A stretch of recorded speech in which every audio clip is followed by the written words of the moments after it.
Borders. They are the protective arms wrapped around our people and our land to stop foreign threats and protect against enemies. They mark our place and stake out our ground as a people and country. But in 9 years, the NDP Liberals have lost control of our borders, letting drugs, guns, and terrorists threaten our people. Part is incompetence, but part is the radical Liberal agenda, a borderless, globalist, post-national agenda. Post-national is the word that Justin Trudeau used. All of this done with the advice and support of his top economic advisor, Mark Carney, who calls himself a European. And here are the facts. Fact, after 9 years of Liberals, gun-related crime is up 116%, with the Toronto Police Association saying that 85% of gun offences use illegal firearms from the United States. Fact, the Liberal government only inspects 1% of shipping containers coming into our country, allowing drugs and guns to sneak through the other 99%. Fact, the Liberals let multiple ISIS terrorists enter into Canada, including a man who was allegedly filmed cutting up a human body on a crucifix in the Middle East. The same man is now charged for planning a terrorist attack in Canada. Fact, the Liberal government admits it has lost count of the number of people who are here illegally. But they say in one of their own reports that it's somewhere between 20,000 and 500,000. But they say it could be more. How reassuring. And then there are the drug deaths. 49,000 Canadians have lost their lives to opioid overdoses in the last 9 years. More than died fighting for Canada in the Second World War. Can you imagine that? That was a war, and it killed fewer people than have died in Canada to opioids under this Liberal government. Opioid deaths are up over 200%. The radical drug liberalization, whereby the NDP Liberals legalized the use of fentanyl in Canada, has been yet another deadly experiment. Most of the ingredients come from China and Mexico, and yet our government cannot stop them at the border. Fact, Canadian Security Services identified 350 organized crime rings operating within our border. 63 of these groups have international connections to China, Mexico, and other nations. Fact, in British Columbia, police recently discovered a super lab containing enough fentanyl and materials to kill 95 million people. In the year leading up to September 2024, U.S. border agents seized 11,600 pounds of drugs coming from Canada. Fentanyl seizures tripled between 2023 and 2024. Our neighbors have noticed. President Trump has raised concerns, and he has wrongly used this risk as a rationale for tariffs. These tariffs are unjustified and they are wrong. The United States needs to do more on its border, and so do we. But frankly, it should not take a foreign leader to get our government to reverse its deadly policies that are killing our people. It is not for President Trump or any other foreign leader that I want to stop fentanyl in my country.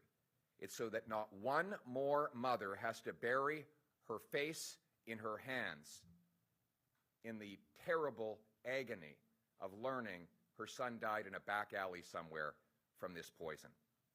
And that is why I will take back control of Canada's borders. My common sense, Canada First plan should immediately be adopted by Parliament. We must recall Parliament now and put Liberal Party power struggles aside so that we can adopt this plan to save our people and secure our borders. The plan, immediately deploy military troops, helicopters, and surveillance to the border to spot and intercept risks.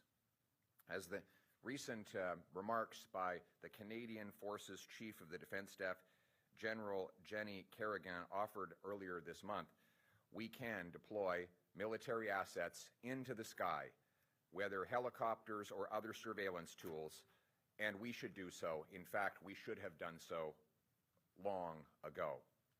2, expand the powers of CBSA border agents to patrol everywhere along the border, not just at official border crossings. 3, hire 2,000, at least 2,000, new CBSA agents to intercept illegal crossers, drugs, guns, and other dangerous law breaking.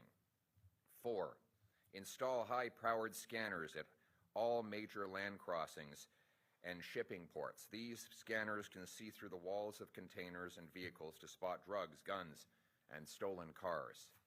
5, build border surveillance towers that we can deploy on and use to scan the landscape and detect incursions. Also, deploy truck-mounted drone systems that can spot incursions from the sky. 6, track departures. We should keep track of who's leaving so that we know which deportees are still in our country. As I said at the outset, the government, amazingly, doesn't know how many people are here illegally. How are we supposed to protect our borders when there could be over 500,000 people inside those borders illegally, according to the government's own admissions? We will pay for the Canada First border plan by scrapping the Liberal gun buyback and cutting bureaucracy. The gun buyback, actually I should call it the gun grab, has been completely ineffective. They've spent $60 million, and they admit it has not recovered a single gun.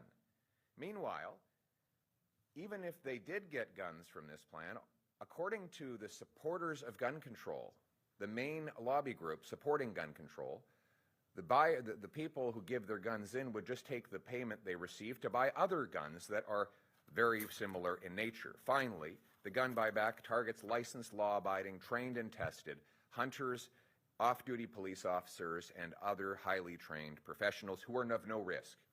Obviously, no criminal is going to participate in a gun grab with the government. It will only be law-abiding people. The police do not support this gun grab. In fact, they say that 85% of guns used in crime in Toronto are illegal guns that come in through the border. So let's stop the gangsters and gun smugglers. I want to protect Canadians from criminals. Justin Trudeau and Mark Carney want to protect turkeys from hunters. We're also going to cut billions of dollars in pricey consultants and phase out thousands of back-office bureaucratic jobs through attrition. Less bureaucracy and waste, more boots on the ground, and more drones, choppers, and surveillance in the sky. We'll let lawful people and goods come in. We'll keep drugs, terrorists, and other threats out. And we'll save trade with the United States. But it's funny, here we are trying to save our trade with another country while we can't even trade with ourselves.